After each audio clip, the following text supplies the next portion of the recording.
Ladies and gentlemen, welcome to another episode of the Pitch Side Podcast. I'm your host, the HOD of the PSP, and Merry Christmas everyone before I start, of course, for everyone who's watching.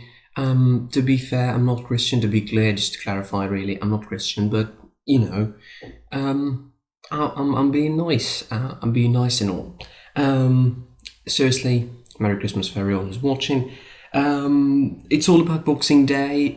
This is going to be a pretty short and sweet episode really of this podcast. We're going to be just reviewing the Boxing Day, as the Premier League is the only big league that is playing this week. The rest of the Europe's top leagues are in holiday, which is understandable, but again, I think it's the joy of the Premier League, the fact that they play on Christmas and on Boxing Day.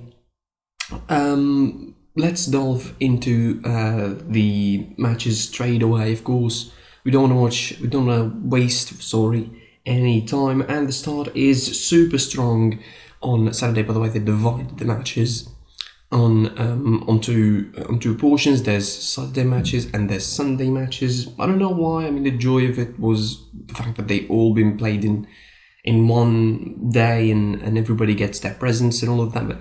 But of course, without fans, it's different, and whatever. Leicester City start the Boxing Day fixtures against Manchester United, and this is a very interesting one right off the bat. Both sides are on a decent form. I mean, Man United, low-key, are on the best form of their post-Ferguson era, I would say. I mean, it's quite the stretch, really, but that's really what I think. I mean, this feels so much different to what Manchester United used to be since they lost against Leipzig in the Champions League. Like, really, since they lost to Leipzig in the Champions League, their season has been incredible of all measures. Like, it really has been amazing. Coming off, of course, of a drubbing against Leeds, drubbing them 6-2 at Old Trafford. The momentum is really in their side at the moment. They had quite a good couple of results as of late. The draw in the derby, I would consider, something similar to 3 points even, because that draw in the derby was something that they wanted, especially after crashing in the Champions League straight away. Before that, a victory against West Ham United, and then before that, a hard victory against Southampton. Of course, only one clean sheet in the last 5. That would be a problem that United would want to work on. Ole Gunnar Solskjaer certainly should work on his defensive side of things, because he still lacks a little bit of solidity. Eric Bailly is, should start, I think, in some form or fashion, really. The guy hasn't been given much chance. I mean, Lindelof and Maguire are not exactly performing superbly. Like, they're not exactly tearing it apart as centre. They're not exactly Maldini and Nesta, let's put it this way. Maguire and Lindelof are not exactly the best centre-half pairing you'd ever have. So, and they're not performing really well. And it shows when you have no clean sheets in the last 5 and extend that by, 7-10 matches. You only have 2 clean sheets in that. I mean, you concede inconsistently. The last time United had a clean sheet away. The last time this happened, it didn't happen this season. It didn't happen. United never had a clean sheet away. As much perfect as is their record away from home, they didn't have any clean sheet away, which is telling again of an indicative of how bad the United's defence have been. On the other hand, Leicester City, also on a good form, picking up their momentum a little bit after the victory against Tottenham. We thought the loss against Everton would set them down a little bit, because they had the same problem. They lost to Liverpool 4-0 and they lost to Fulham. And then, of course, those victories against Sheffield United and Brighton. We thought, okay, the season is back on track. And then the loss to Everton again.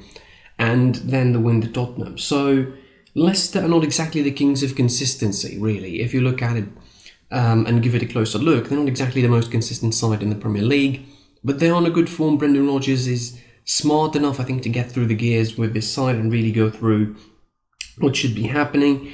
Maybe they should find. I mean, this is the time of the year where they dropped, some crucial points last season, and started to dip in form and lost eventually that top four place, which was almost certainly going to happen. By this time last season, they were third in the table, similar to where they are, by the way, at the moment. Actually, they are second behind Liverpool, which is, quite incredible. I mean, similar to this situation, I mean, they were probably the closest to Liverpool by this time last season, maybe. So, Leicester City coming off of a good form, really, against the Man United side that also coming off, that is hitting his best stride of the season so far. It looks like going to be an interesting match for sure. It's going to be entertaining. I don't think that it's going to end 0-0 anyway. So I think this should be a very interesting one to watch between two sides that are really good at what they do. Leicester City, Man United. I mean, the chances are.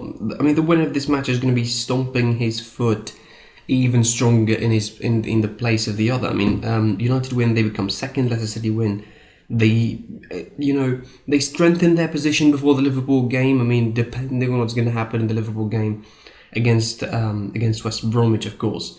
Aston Villa, Crystal Palace, of course, a game that I don't want to spend too much time talking about. Aston Villa.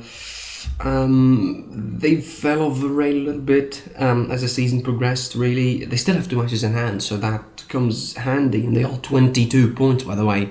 6 points from these 2 matches. They'll probably propel them to a 4th or a 6th place, depending on what happens. But they need to rack up points, they need to rack up victories when it matters really for them, because they need that kind of boost. They have 2 victories in the last 3 games. They're undefeated in the last 3 games. They are clean sheet full, should I say, in the last 3 games. They didn't concede against Wolves, they didn't concede against Burnley, they didn't concede against West Brom. It is looking decent for Dean Smith. It's looking decent for him at the moment, and his side might do with a good victory over Crystal Palace, coming off of a drubbing against Liverpool 7-0. Nobody expected that result, really. You expected a much tighter game, a much harder game from Crystal Palace to Liverpool. I think it's going to be a harder win for Aston Villa than it was for Liverpool. I probably would say it wouldn't be past the 2-0, 3-0 kind of scoreline. But again, we don't know, this season's been unpredictable, and maybe the unpredictability will continue even more. In the Craven Cottage, Fulham hosts Southampton. That's on Saturday as well. Fulham and low-key also have been on some of the best form of their season, considering where they are in the table. But it's against Southampton, a side. I mean, they only lose once in the last 5 games. Surprisingly, when you talk about a side like Fulham, they lost only once in the last 5. And it's against Manchester City, understandably, I would say. They had a draw against Liverpool. They went to King Power Stadium and defeated Leicester. So they're hitting a good form.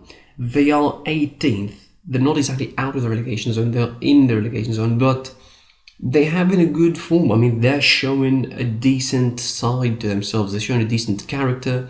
Some serious charisma that would probably help them get over some hurdles this season. But not always. I don't believe that they'll get past Southampton. Southampton themselves will need this win. They will need this match, I think, more than Fulham would do, because they, at a certain point of this season, they were top of the table. And I know this is too early, but they have been having one of the best seasons in their career. They turned around all the expectations, I think. Since the second half of last season, they really, really made it count. And the loss against United probably was an anomaly. I mean, they lost against the 2 Manchester side in the last 5 games, of course. In between, I think they should have 9 points. I think the draw against Arsenal was pretty disappointing for them, more than Arsenal. We all know how Arsenal are at the moment, but I think it's more disappointing for them from a point of view of Southampton, that they draw against an Arsenal side who, were for the picking. To be fair, at the Emirates, they had the game won, Southampton, but they couldn't finish it off. I think they would. I think they would win. It would be a hard win, really, just to reset them. But I think Fulham are going to give them a good game. But I think it's going to be Southampton with the win. Manchester City host Newcastle United late on Saturday. Of course, I know I missed the game, but I'm going to be back to that just in a second. Manchester City hosting Newcastle at the Emirates Stadium, at the Etihad Stadium. Sorry. Man City, I think it's going to be a straightforward win, but it's not going to be as easy as someone would think, because we saw Manchester City as of late. They don't score a lot. I think Guardiola decided to choose to focus on defending now, which is weird for Guardiola. I mean, when has Guardiola ever has focused on being defensive? It is baffling. But this is what the situation is right now. Man City don't score a lot, but they defend well. Ruben Dias is low-key one of the best defenders in the Premier League at the moment, probably the best defender in the Premier League at the moment. In the absence of Van Dijk, you could not really say that there's a defender that can steal the place of Ruben Dias at the moment. Like, he's low-key one of the best defenders in the world at the moment. He's been decent with Benfica, and I watched him with Portugal, and he's been good. But he is on another level at the moment at Manchester City. He's adding some serious leadership to their defence. They lacked it. And John Stones has returned to form as well. It's like the Ramos-Varane partnership. Like, Stones on his own is not good. Let's agree on that. He's not good. I watched him a lot for Man City. He's not good on his own. But when you add Ruben Dias, a good defender with the leadership sense, that improves 100 miles per hour. So I guess it's going to be a solid 2-0 victory for Manchester City, but they need to work on their finishing, because it's going to be bad. It's not all games you would win with this kind of result, 1-0, 2-0, and you would escape unscathed and without conceding.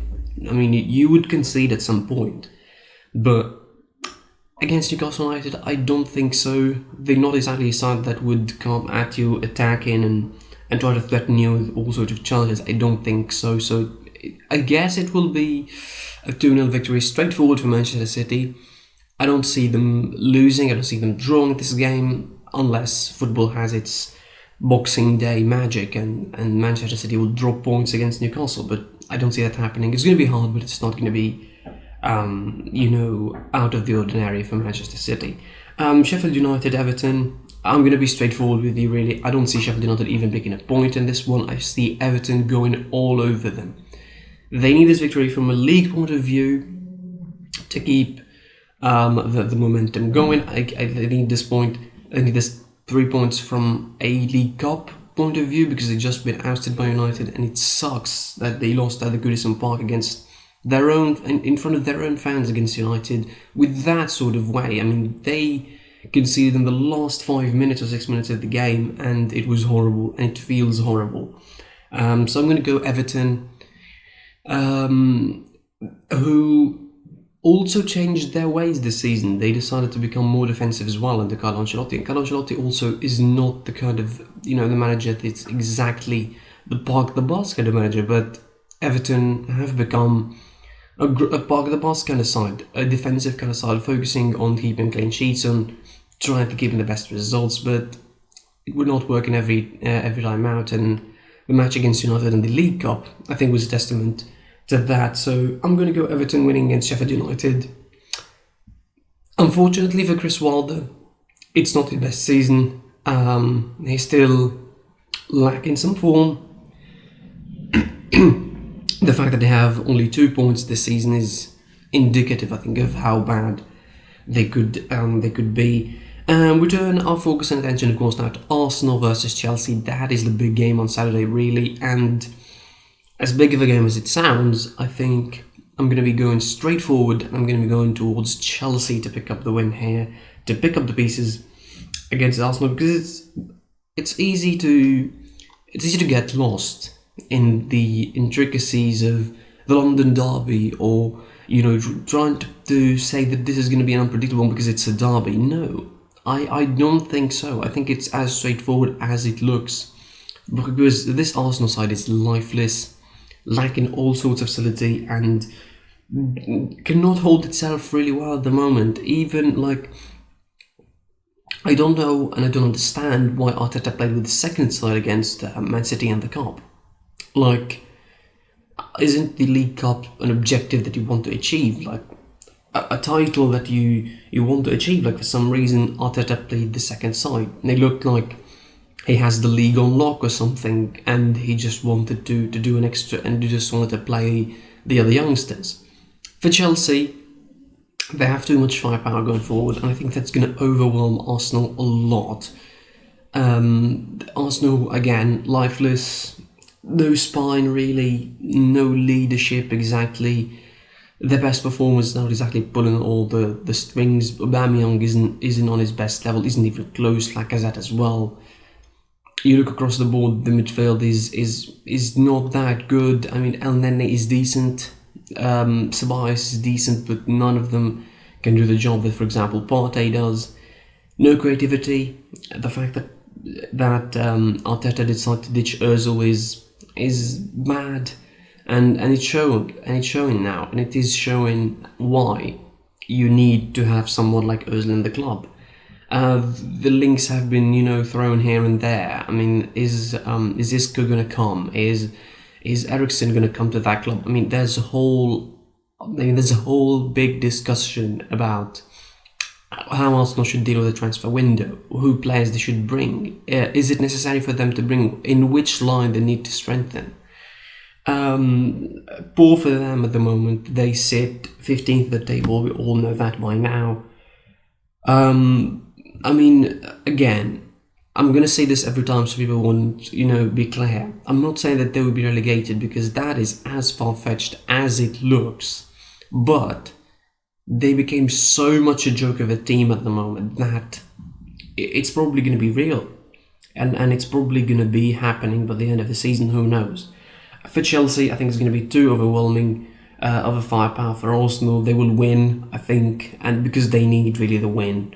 They need to pick up the pieces. They fell behind a little bit in the pecking order in the last couple of weeks. Being at 5th and being 6 points away from Liverpool at this stage of the season is not good for Chelsea, and because it will, only increase from here going on. The point difference will increase from here going on, and certainly the games coming thick and fast is going to be just about as annoying for them as for the other teams. So I expect Chelsea to get an easy win, and I never say that in any game really of football.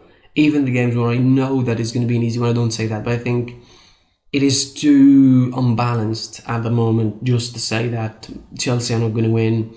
Maybe they will save themselves Arsenal with a point or something, but that's the best they could do. Or elsewhere, I think it's going to be Chelsea 3-0 and done and dusted, in my opinion. That's how I think of it. Those were, of course, the Saturday matches. On Sunday, 4 games are going to be played. Leeds Burnley on the lunchtime kickoff. I think it should be exciting. I mean, it's an extreme game. Burnley like to defend, Leeds like to attack. I don't see why Leeds shouldn't be winning this game after the 6-2 that he took in Old Trafford.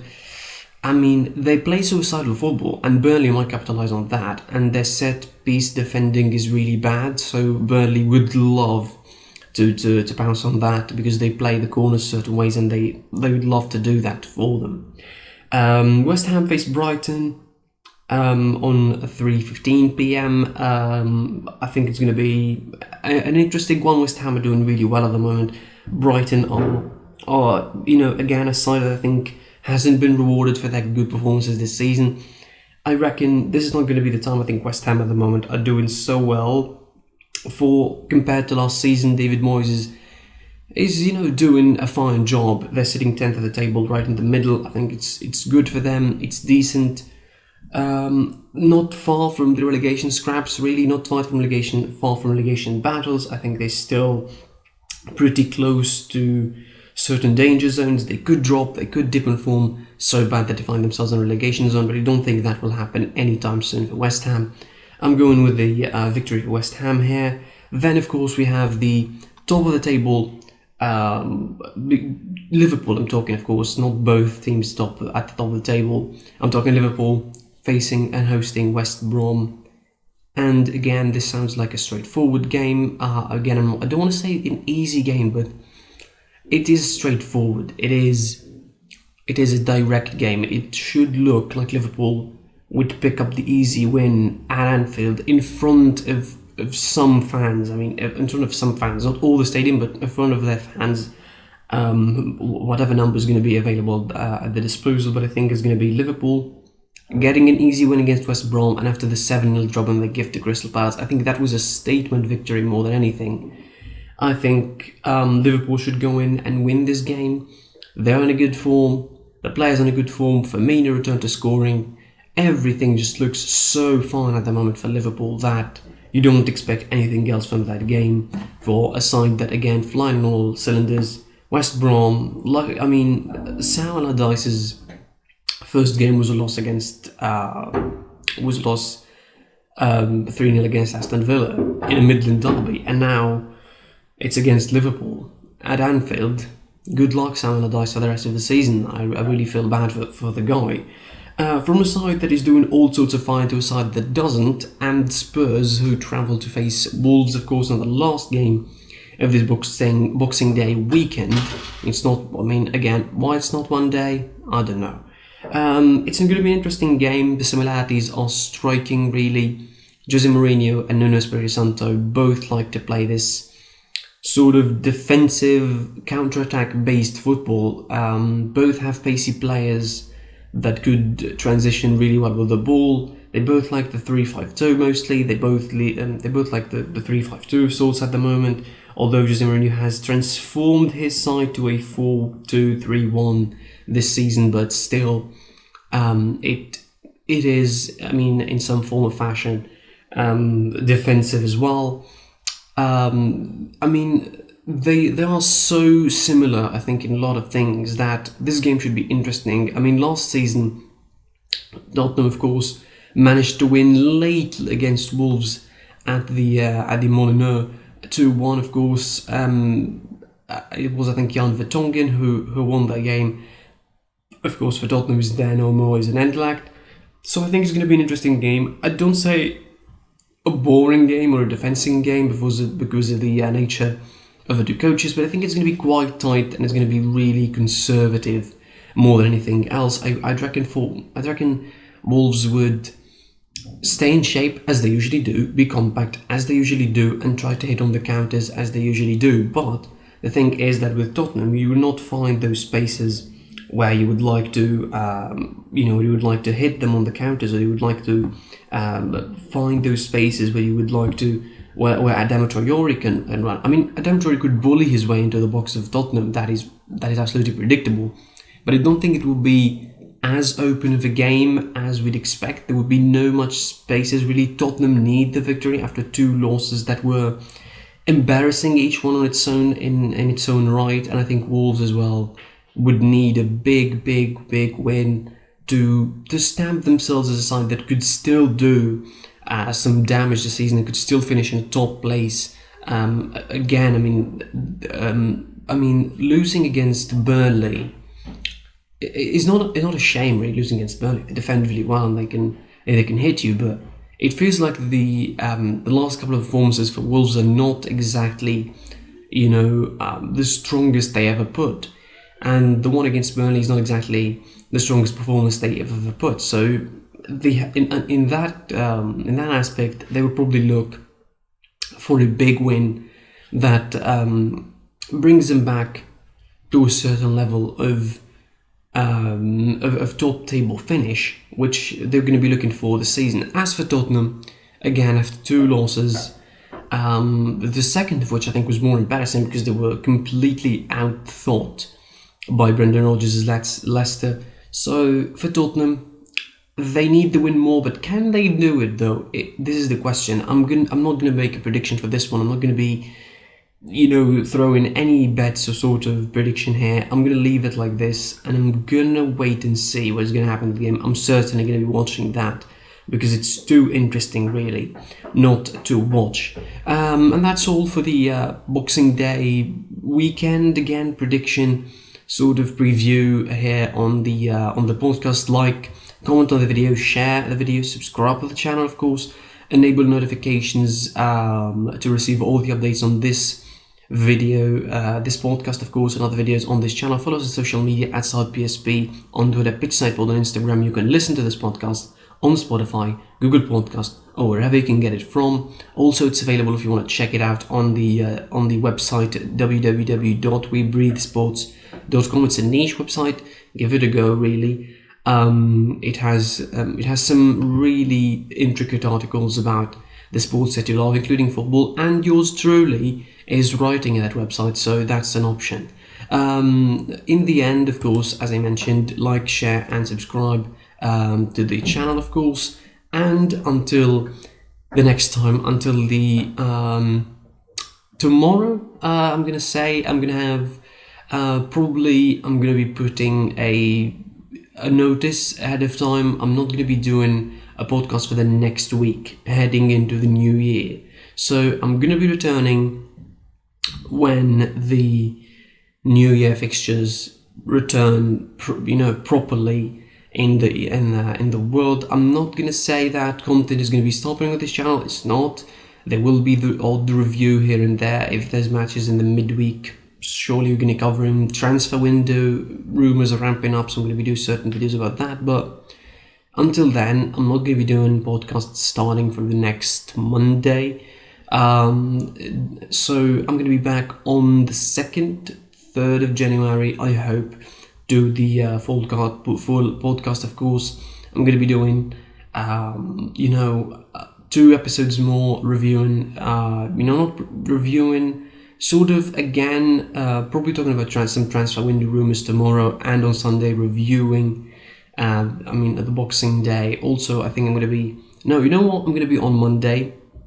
I'm actually going to do an extra episode on Monday, and that's it. So after Monday, there will be no more episode of this podcast for the rest of the week, and I'm going to be returning the week straight after the new year, hopefully, with some improvements and some big news, hopefully, and finding some meaty topics to dive into.